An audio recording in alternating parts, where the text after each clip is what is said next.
Hai semua, saya Safira. Saya adalah seorang social technopreneurship. Di usia 18 tahun, saya mendirikan yayasan pertama bernama Yayasan Beasiswa 10.000 yang fokus di bidang sosial dan pendidikan, membantu anak-anak mendapatkan pendidikan yang lebih baik dan juga lebih layak dari jenjang TK sampai dengan kuliah. Dan saat pandemi, saya mendirikan yayasan kedua bersama teman-teman bernama Yayasan Duta Inspirasi Indonesia yang fokus di bidang sosial dan juga pengembangan kepemudaan. Halo Sobat Negeriku, perkenalkan saya Safira Alfarisi dan ini pesanku untuk negeri. Apa saja yang anak muda harus lakukan untuk meningkatkan kesadaran bela negara, terkhusus di ranah milenial dan Gen Z, adalah paham dan sadar bahwa saat ini kita sedang memasuki fase bonus demografi. Berdasarkan penelitian dari Oxford University, Indonesia di tahun 2020 hingga 2035 memasuki fase bonus demografi yang berlangsung secara nyata di 15 tahun ke depan. Nah, kenapa sih kita sebagai anak muda harus memanfaatkan bonus demografi ini? Karena berdasarkan penelitian dari Oxford University, suatu negara hanya akan mendapatkan satu kali kesempatan selama negara itu berdiri atau negara itu hadir sampai negara itu selesai. Dan Indonesia sedang mendapatkan bonus demografi di zaman kita sekarang, teman-teman. Di 15 tahun ke depan dari usia Indonesia merdeka sampai dengan usia kemerdekaan kita nanti. Banyak banget hal-hal yang bisa dilakukan untuk meningkatkan kesadaran bela negara di kalangan Gen Z dan juga millennials. Kenapa? Karena pertama, jika orang-orang zaman dulu, generasi orang tua kita, kakek nenek kita, itu harus berjuang dengan bambu runcing atau bahkan harus wajib militer untuk mempertahankan kedaulatan Indonesia. Sekarang di zaman kita bisa mempertahankan dengan cara yang beda. Salah satunya adalah dengan memberikan kontribusi nyata kita, apapun itu dengan passion dan bidang ilmu yang kita bisa untuk berdampak nyata ke masyarakat dan juga untuk meningkatkan nama baik Indonesia di kancah internasional. So, apapun itu yang kita lihat, yang kita baca, yang kita dengar, yang kita lakukan, dan kita kontribusikan untuk masyarakat, baik buruknya akan berdampak teman-teman untuk Indonesia di generasi-generasi selanjutnya. So, ketika kita menjadi anak-anak muda yang memiliki pendidikan yang baik, kualitas diri yang baik, selalu melakukan hal-hal baik, insya Allah kebaikan tersebut juga yang akan berdampak untuk generasi yang akan datang, and vice versa. Begitu juga sebaliknya, ketika kita hanya menjadi generasi rebahan yang nggak mau ada perubahan, generasi yang nggak mau belajar, dan stagnan di situ-situ aja, ya hal tersebutlah yang juga akan berdampak untuk Indonesia di masa yang akan datang. So, balik lagi, yuk kita sama-sama maksimalkan bonus demografi ini dengan menjadi anak-anak muda yang memiliki andil nyata di masyarakat, karena apa yang kita lakukan itu akan berdampak untuk Indonesia di masa yang akan datang. Tantangan bela negara salah satunya di dunia pendidikan adalah kemampuan untuk mendengarkan dan juga kemampuan untuk meningkatkan budaya literasi. That's why salah satu fokus dari Kominfo adalah memiliki tagline Indonesia Cakap Digital.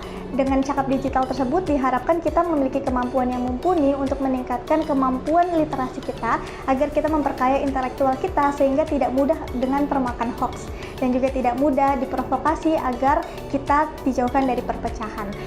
Intinya apapun itu kita harus terus mau belajar, mau membaca dan juga mau mengeksplor informasi yang kita dapatkan sebelum kita share ulang. Dan lagi-lagi sekarang kita ada di zaman yang banyak banget informasi dari luar itu bisa hadir di Indonesia dengan maraknya sosial media yang terbuka seperti TikTok, seperti Instagram, seperti YouTube dan lain sebagainya.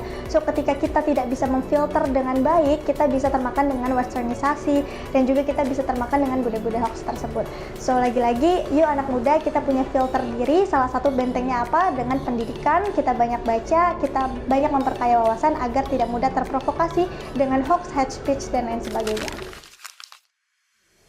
Pentingnya anak-anak muda memiliki partisipasi aktif di tahun politik untuk meningkatkan kualitas demokrasi Indonesia itu I think more than 90% ya teman-teman. Kenapa? Karena banyak banget kontestasi politik saat ini yang bisa kita lihat itu melalui media sosial seperti Instagram, TikTok, YouTube dan lain sebagainya, dan itu banyak banget salah satu andilnya itu dari anak muda.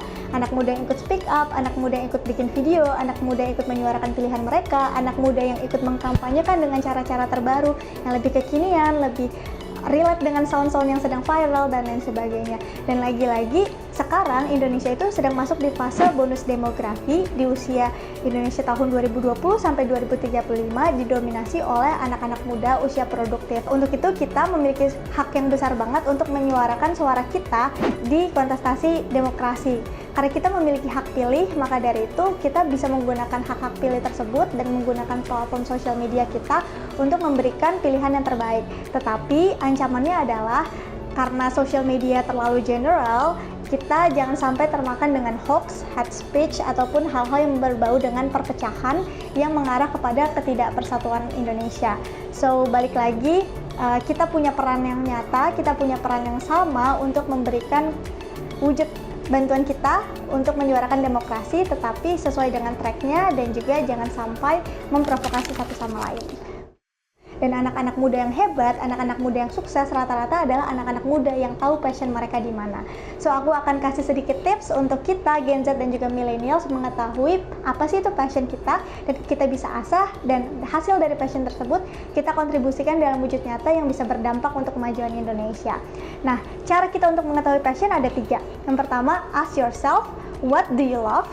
Yang kedua, what are you good at? Dan yang ketiga adalah what you can be paid for.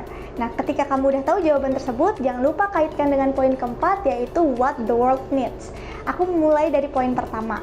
Kalau misalnya aku ditanya contoh, Kak Safira, what do you love? Maybe jawabanku banyak ya. I love reading, I love public speaking things, I love watching movies, I love singing, and many things.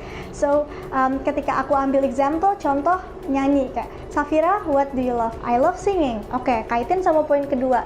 Safira, what are you good at? Jawabannya kan tadi singing ya, atau menyanyi. Nah, aku mikir, emang aku bagus ya di nyanyi. Safira, what are you good at? I think I'm not good at singing. So, ketika poin 1 dan poin 2 tidak berketerkaitan, it's not your passion. Kita ambil contoh lain. Contoh, Safira, what do you love? I love public speaking. Kedua, Safira, what are you good at? At least I think I'm good at public speaking. Seenggaknya better than singing gitu ya. Terus poin ketiga, ini ada approval dari luar, yaitu what you can be paid for. Jadi kamu bisa dibayar atau dihargai lebih itu karena apa sih? Dan I think I can be paid for my skill in public speaking. Dibuktikan sejak bangku SMP, aku diminta sama kepala sekolah untuk ikut lomba berkaitan dengan speech, berkaitan dengan pidato. Aku diminta untuk menjadi MC, menjadi moderator dan lain sebagainya, dan itu dibuktikan saat usia 20 tahun aku mendapat undangan tingkat nasional pertama. So, berarti passionku adalah di bidang public speaking, dan passionku di bidang public speaking tersebut aku kolaborasikan dengan passionku kedua di bidang organisasi, sehingga aku membentuk yayasan yang bernama Yayasan Beasiswa 10.000 dan juga Yayasan Duta Inspirasi Indonesia yang sekarang memberikan kontribusi nyata di masyarakat dengan total kurang lebih dari 4 tahun berdiri. Kita memberikan bantuan pendidikan dan kemasyarakatan lebih dari 3 miliar rupiah. So, teman-teman bisa banget follow your passion, kalian mengasah soft skill dan juga hard skill kalian untuk dituangkan dalam aksi nyata kepada masyarakat, baik itu di bidang ilmu pendidikan, di bidang karir, dan lain sebagainya, yang itu outputnya adalah menjadi SDM Indonesia yang berkualitas dan berprestasi, sehingga kita bisa berkontestasi di dunia internasional dan memiliki kemampuan untuk berdaya saing global.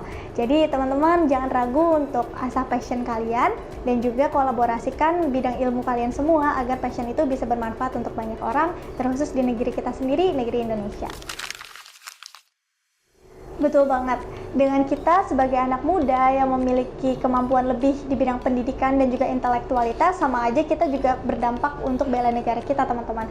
Kenapa? Karena bukti nyata kita bisa berkembang salah satunya dengan meningkatnya ilmu pengetahuan. Indonesia dikenal oleh banyak negara sebagai negara yang berdaulat dan juga memiliki kecerdasan yang luar biasa. Salah satunya adalah karena andil dari Pak B.J. Habibie. Pak almarhum B.J. Habibie itu namanya sangat dikenal di dunia internasional karena beliau dikenal sebagai Mr. Crack, orang yang menemukan teori retakan pesawat yang dulunya pesawat banyak jatuh di udara, tapi karena bidang ilmunya Pak Habibie dan ketekunan dia di bidang pendidikan, kita bisa mengubah sistem tersebut menjadi lebih baik, sehingga semenjak ditemukannya teori Pak Habibie, pesawat itu nggak banyak jatuh, terus juga inovasi mulai makin berkembang, dan kita bisa lihat sekarang hampir sangat sedikit isu-isu kecelakaan dengan pesawat udara tersebut gitu. So banyak banget juga kiprah dari anak-anak bangsa yang sangat berprestasi dan itu terbukti mengharumkan nama Indonesia di kancah internasional. Salah satunya ada adik aku Miska dan Devon.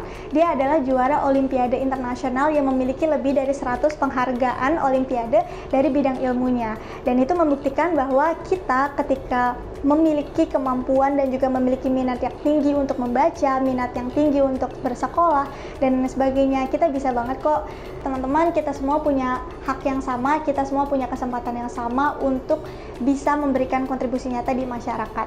Mungkin zaman dulu orang-orang yang bisa terlihat dan mendapatkan panggung adalah orang-orang dengan privilege tertentu sehingga dia bisa diliput media, dia bisa masuk di iklan-iklan di TV dan lain sebagainya.